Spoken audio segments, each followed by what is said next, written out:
Hello everybody, today back again in another video. Today's video, guys, is going to be about a topic that I have had with one of my subscribers, with one of my followers who have followed my channel very long time. Goldwolf, he's telling me that Carlos Alcaraz, he was the man to beat before this French Open started, which I completely disagree.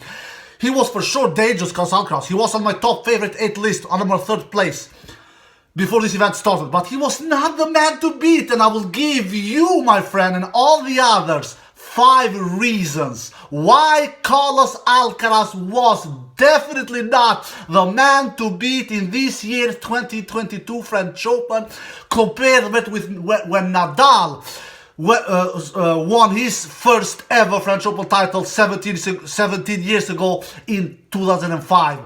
Nadal was the man to beat 17 years ago. Carlos Alcaraz was definitely not the man to beat. Without any further ado, guys, because I'm in a hurry, I have things to do, I will give you my top 5 reasons. On my 5th place, the least reason, and on my 1st place, the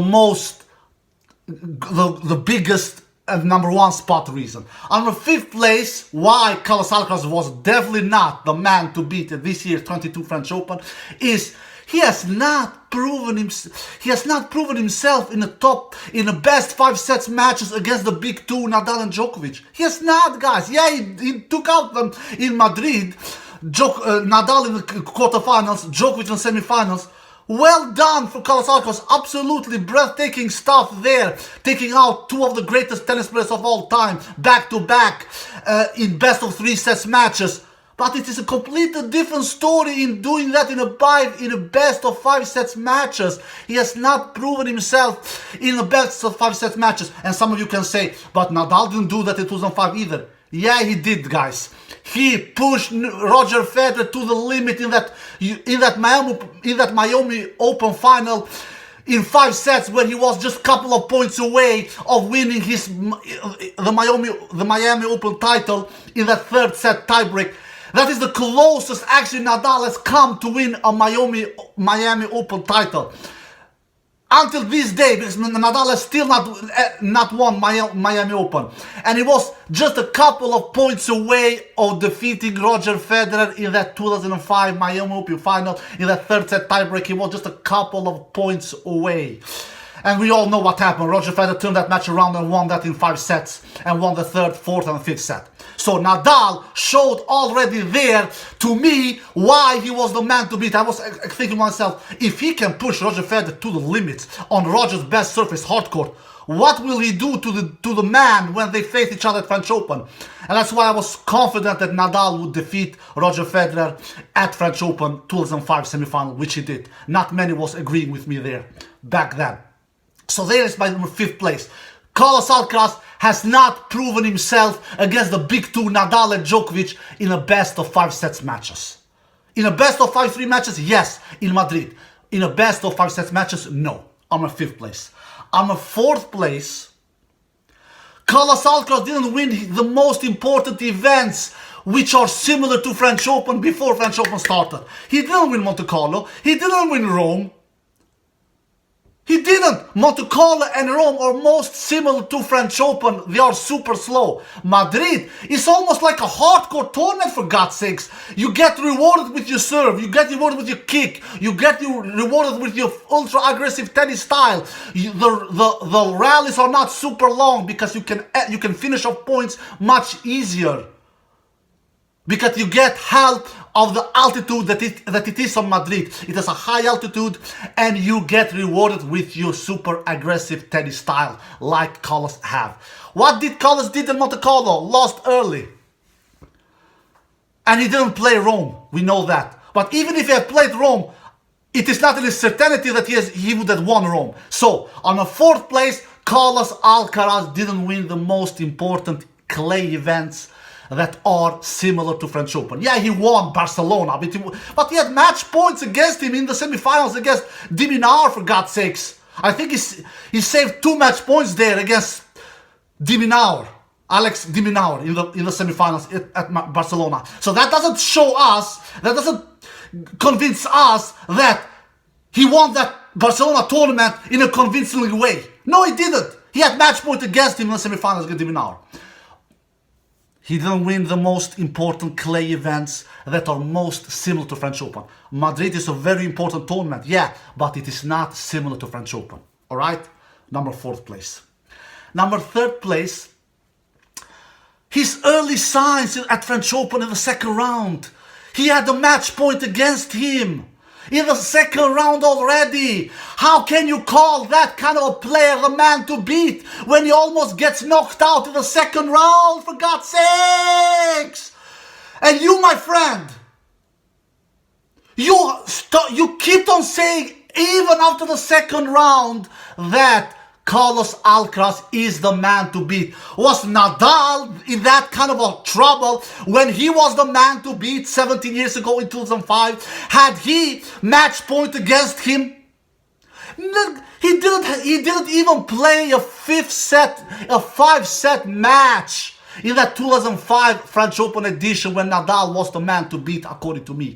He didn't even got himself to the distance. He didn't even play a 5th set. Nadal has only played 5-set matches, for God's sakes, in 113 matches that he has played at French Open in his entire career.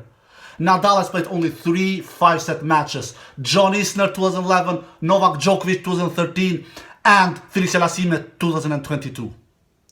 And he has won all 3 of them. So Nadal did for sure not play a 5th-set match in that 2005 edition, let alone being a match point down.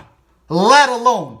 And you keep on saying, even after Carlos Alcaraz had a match point against him in the 2nd round, which he saved, all credit to him for that, he still is the man to beat.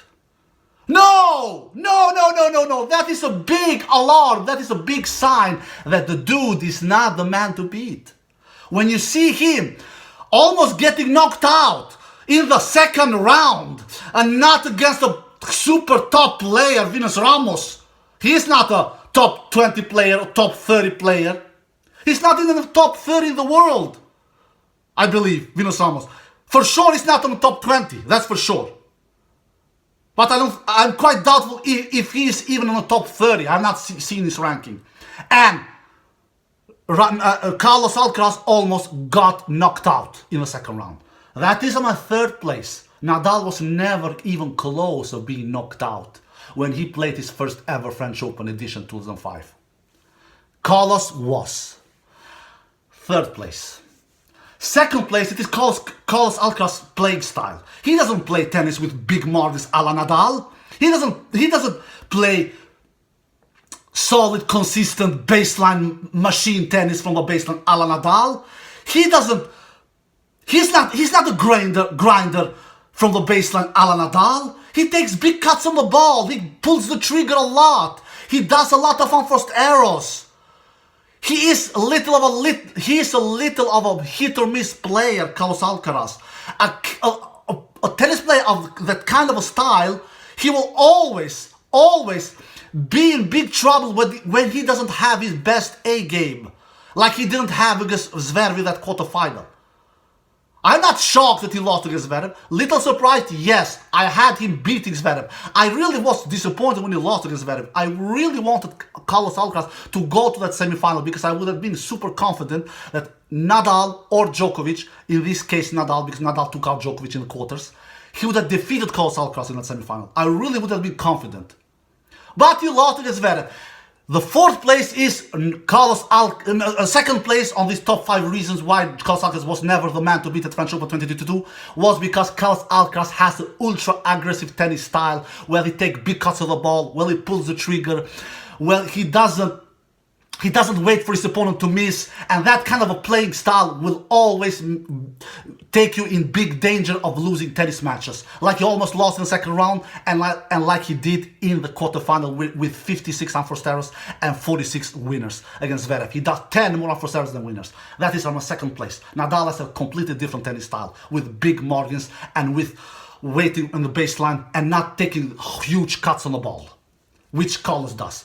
On the first place, guys, this is the top reason why Nadal never was, why Carlos Alcaraz never was the man to beat at French Open 22. This is the top reason, guys, the number one reason. Listen carefully now, all my tennis fans around the world where you are. Listen carefully now, number one is coming now, which was not the case 17 years ago when Nadal was the man to beat at 2005 French Open edition. This is a huge one, guys. This is a huge one. And a big difference between Carlos Alcaraz and Rafael Nadal. Why Nadal was the man to beat 17 years ago at French Open 2005, and why Carlos Alcaraz never was the man to beat at French Open 2022. Never. Of this big reason. Number one. That's why this is a number one spot. Nadal was facing and was heading into that French Open 2005 against the world number one, against the Grand Slam champion, a la Roger Federer, who was a fourth-time Grand Slam champion in that time. A fourth-time Grand Slam champion. He had won Wimbledon in 2003 and he won 3 majors in 2004. Australian Open, US Open and Wimbledon. And we know he lost in the semifinals at 2005 Australian Open edition against Marat Safin, Roger Federer. So Roger Federer was coming into that French Open 2005 with 4 Grand Slams title to his name. And as the ice of the cake, clay was not his best surface. Alright? Clay was not his best surface. We all know that. And he has never won French Open when he was going into that French Open 2005 as the favorite, according to many people, not according to me, Roger Federer. He has never won French Open. Never even played a final. Never actually even played a semi-final, Roger Federer. Never even have played the quarterfinal. Never have played the quarterfinal, Roger Federer. What was Carlos Alcaraz going into this French Open 2022? What did he have kind of a challenges ahead of him? 2 players who had 41 Grand Slam titles together to his name. Nadal 21, Novak Djokovic 20. That is 41 together. Compare that with Roger Federer with only 4. With only 4, my tennis friends all around the world, who was the biggest favorite back then, 17 years ago, to win that French Open 2005. Carlos Alcaraz was going against 2 players with 41 Grand Slam titles together. Not 1, not 2, not 5, not 10, not 15, not 20, not 25, not 30, not 35. 41. 40 bloody 1-1. And with a champion who had 13 French Open titles to his name. And his name is Rafael Nadal. With a champion who is the greatest clay court player of all time, Rafael Nadal. With a champion who is his best surface clay by far. Not that he's bad on hard court and grass, because he isn't bad. We all know that. I don't want to go into details about that. But his best surface is clay, Rafael Nadal. And if this was not enough, another player also was looming into his semi-final spot. Because we know that Carlos Alcaraz needed to face both of them. If Carlos would have made it to the semi-final, he was only needed to take out one of them, Nadal or Djokovic. Djokovic also, 20-time Grand Slam champion, 2-time French Open champion, defending time French Open champion. 5-time French Open finalist, Novak Djokovic. 5-time French Open finalist. So how in the hell can Carlos Alcaraz be the man to beat, considering all these top 5 reasons I gave? How in hell? Just tell me. Did Nadal need to face this kind of obstacles, this kind of challenges, this kind of a huge mountain, Everest mountain to climb 17 years ago, like I mentioned on these top 5 reasons why Carlos Alcaraz never was the man to beat at this year's 2022 French Open champion. Compare it with Nadal, who was the man to beat 17 years ago. Nadal didn't have to face all of these 5 challenges and obstacles that I just mentioned in this video. I hope I have rested my case. Case closed. Alright guys, I hope you enjoyed this video. If you did, give it a thumbs up, subscribe, and see you next time. Peace.